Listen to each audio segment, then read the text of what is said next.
Hello everyone, welcome back to another episode of At Home with the Lincolns. I'm Ranger Jorge, and on today's episode I want to talk to you about politics. But no worries, this wouldn't be a lecture on 1850s political thought, but rather how a young lawyer from Springfield, Illinois became a distinguished national political figure.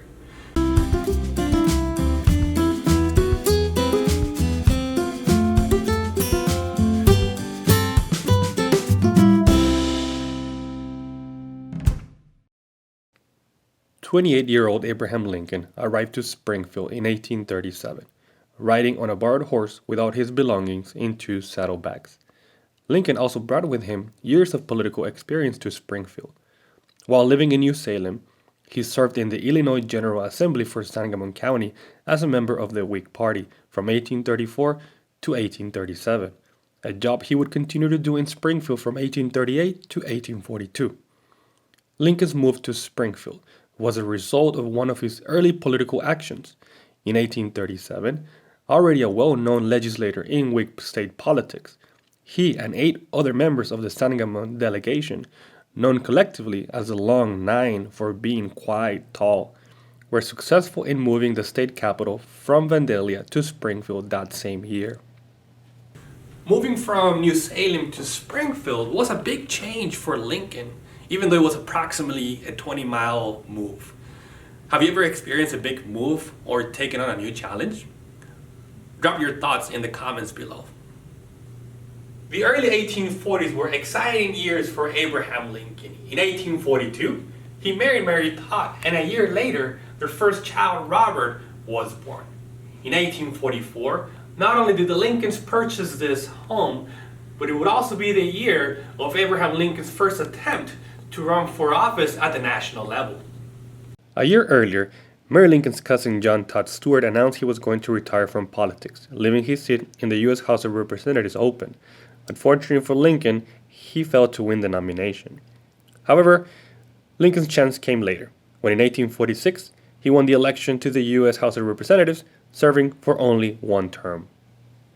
Upon returning from Washington, D.C. in 1849, Lincoln redirected his attention to his law practice and to spending time with his family. But politics were not completely ignored in the Lincoln home.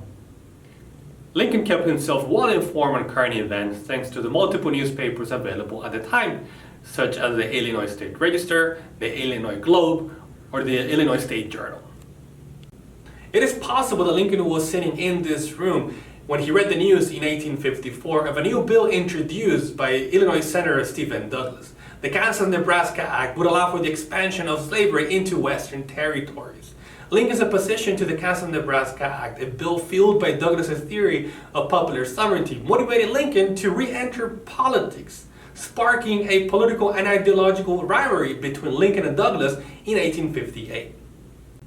As you have seen in previous videos, the Lincolns had expanded their home in different occasions, and by 1855, the rear parlor was added.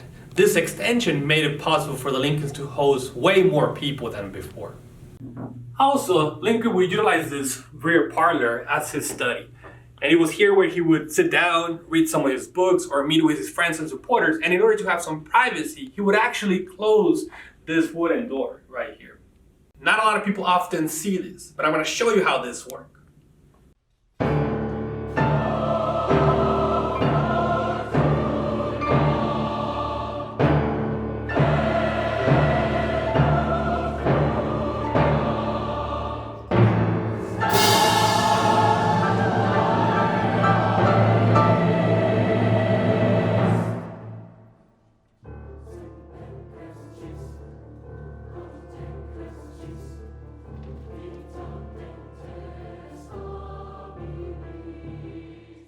Having this room at home to concentrate in and discuss political matters, we can just imagine it provided Lincoln with the ideal space to prepare to challenge Stephen Douglas for the Senate seat in 1858.